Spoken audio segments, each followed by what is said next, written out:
할렐루야. 오늘도 복되고 은혜로운 날은 새로운 날이 밝았습니다. 우리 사도신경으로 신앙 고백하심으로 금요일 아침 예배를 시작합니다. 나는 전능하신 아버지 하나님, 천지의 창조주를 믿습니다. 나는 그의 유일하신 아들, 우리 주 예수 그리스도를 믿습니다. 그는 성령으로 잉태되어 동정녀 마리아에게서 나시고 본디오 빌라도에게 고난을 받아 십자가에 못 박혀 죽으시고 장사된 지 사흘 만에 죽은 자 가운데서 다시 살아나셨으며 하늘에 오르시어 전능하신 아버지 하나님 우편에 앉아 계시다가 거기로부터 살아있는 자와 죽은 자를 심판하러 오십니다. 나는 성령을 믿으며 거룩한 공교회와 성도의 교제와 죄를 용서받는 것과 몸의 부활과 영생을 믿습니다. 아멘. 오늘 우리에게 주시는 말씀은 신약성경 요한복음 8장 1절에서 11절까지 말씀입니다. 신약 157면에 있습니다. 이 말씀을 봉독할 때에 살아계신 주님의 음성을 들을 수 있기를 바랍니다. 요한복음 8장 1절에서 11절 말씀입니다. 봉독합니다. 예수는 감람산으로 가시니라. 아침에 다시 성전으로 들어오시니 백성이 다 나오는지라 앉으사 그들을 가르치시더니 서기관들과 바리새인들이 음행 중에 잡힌 여자를 끌고 와서 가운데 세우고 예수께 말하되 선생이여, 이 여자가 간음하다가 현장에서 잡혔나이다. 모세는 율법에 이러한 여자를 돌로 치라 명하였거니와 선생은 어떻게 말하겠나이까? 그들이 이렇게 말하면 고발할 조건을 얻고자 하여 예수를 시험함이러라. 예수께서 몸을 굽히사 손가락으로 땅에 쓰시니 그들이 묻기를 맞이하지 않은지라. 이에 일어나 이르시되 너희 중에 죄 없는 자가 먼저 돌로 치라 하시고 몹시 몸을 굽혀 손가락으로 땅에 쓰시니 그들이 이 말씀을 듣고 양심의 가책을 느껴 어른으로 시작하여 젊은이까지 하나씩 나가고 오직 예수와 그 가운데 섰던 여자만 남았더라.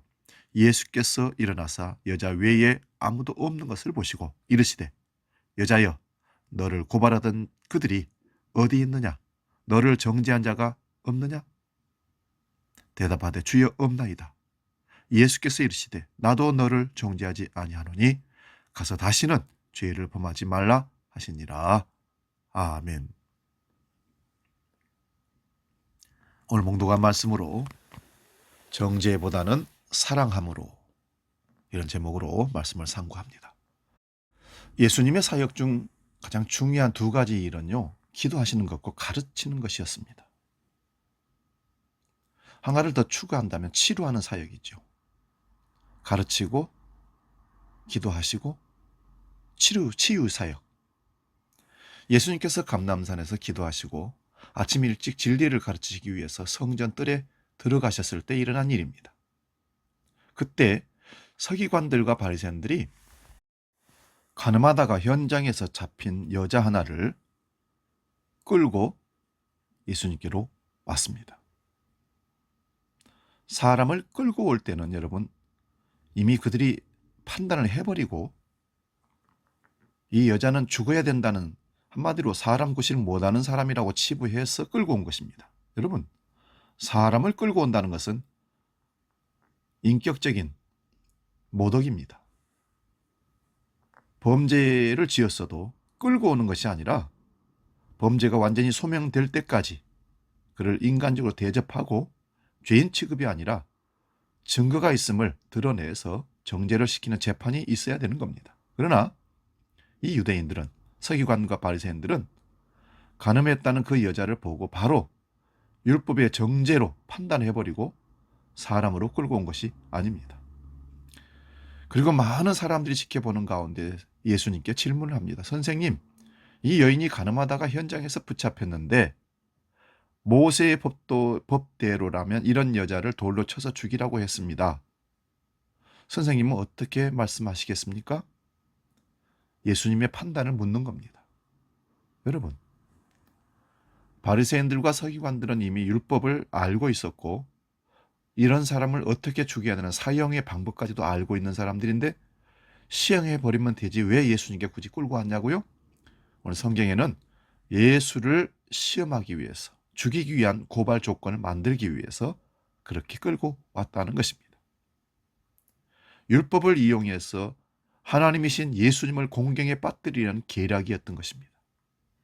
여러분, 오늘 우리에게 똑같은 상황이 벌어진다면 우리는 어떻게 해야 할까요? 아마 이 여인은 우리 판단으로 죽고야 말 것입니다. 믿는 우리가 정의롭게 사는 것 같은데 상당히 잔인하고 자기 의로움에 서기관과 바리새인보다 더하면 더했지 덜하지는 않았을 겁니다. 서기관들과 바리새인들이 비록 예수님을 책잡기 위한 의도적인 질문을 했었지만 그래도 묻는다는 측면에서 우리보다 낫다는 생각을 해봅니다. 우리는 신문이나 뉴스를, TV에 뉴스를 보면서 범죄했다고 드러난 사람들 보면 바로 우리는 살인시켜버립니다. 죽어야 할 사람이라고. 우리는 생각을 깊이 하지 않고 우리 판단으로 사람을 죽이고 살리는 그런 일들을 참 잘하는, 판단하는 사람들입니다. 우리는 이런 물음을 주님께 묻지도 않고 마음에 판단하고 스스로 맞다고 치부해버리는 교만함이 분명히 있습니다. 내 경험에, 내 생각에 법적으로 도덕적으로 이것은 이렇게 판단하는 것이 맞다는 교만한 우리 행동에 주님은 말씀하십니다. 네가 그렇게 똑똑하고 의롭고 정확하니? 아니라고 말하는 우리에게 그런데 왜 사람을 그렇게 쉽게 정죄하고 판단하기를 좋아하느냐?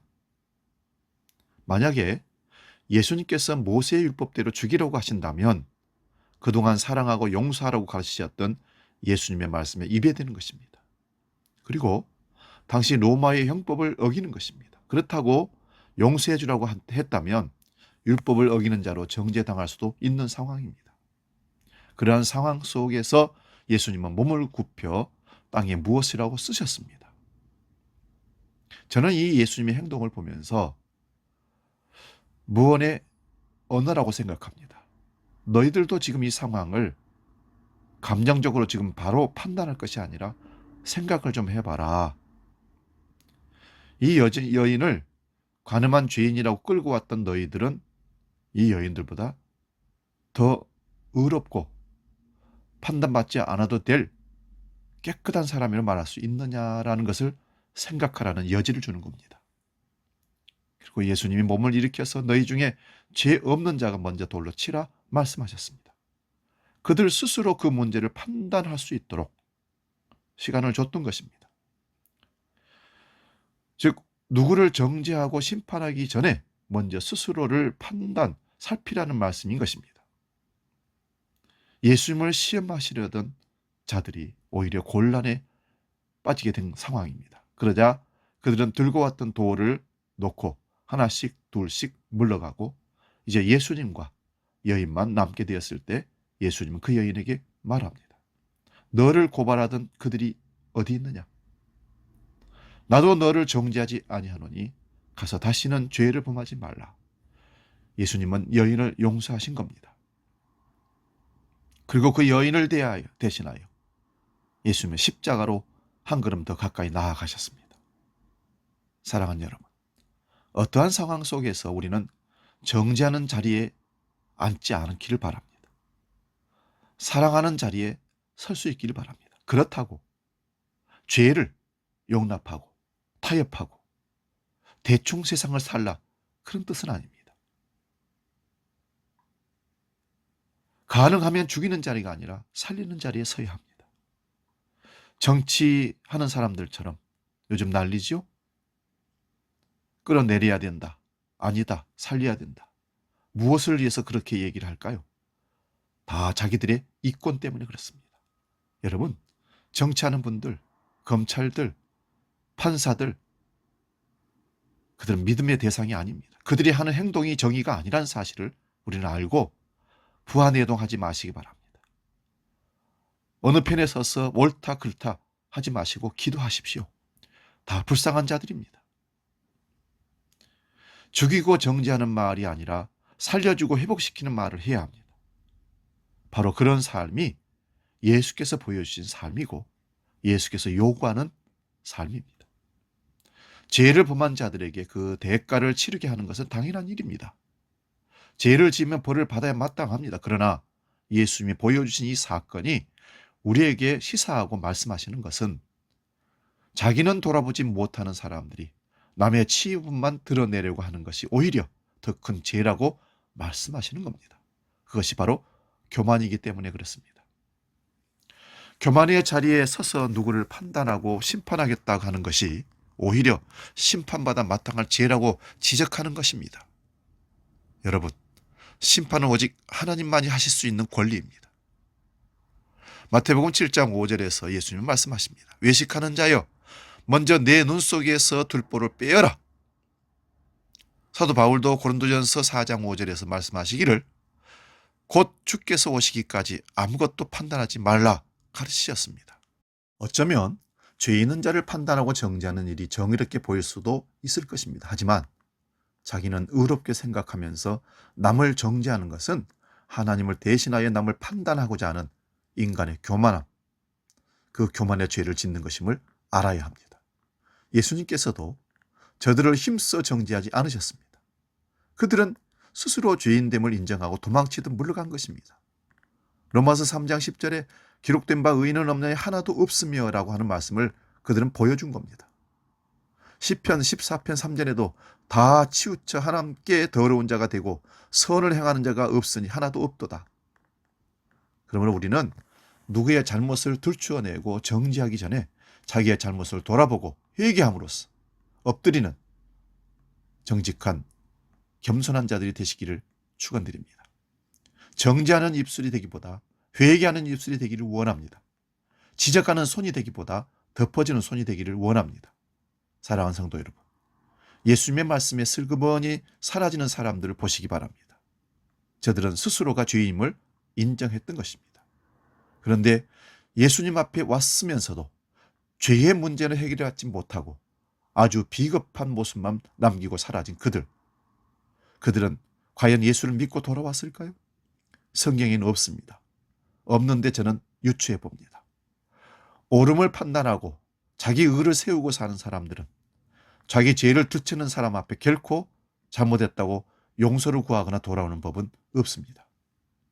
바리새인들과 서기관들, 율법을 잘 아는 그들은 예수님을 오히려 죽이려고 자기 죄를 더 정당화하고 감추고, 그래서 사형에 해당한 죄로 더 빠져 지옥으로 가버렸을 것입니다. 지적하는 예수님, 잘못을 깨닫게 해줬던 예수님, 마지막 기회를 다시 한번 주신 예수님, 그것이 바로 하나님의 긍휼의 자비였습니다. 그러나 그것을 받아들이지 못했을 때 그들은 결국 사망으로 가고 말아버린 것입니다. 오늘 이 시대를 바라보면서 비판과 정죄가 난무하는 이 시대에 우리가 누구를 정죄하고 누구를 비판할 것인가? 우리 그들을 불쌍히 여기며 우리 자신들을 먼저 성찰하고 회개의 아름다운 열매들로 아버지 앞에 영광 돌리며 인정받는 정직한 그리스도인들이 되시길 주의 이름으로 축원드립니다. 기도합니다.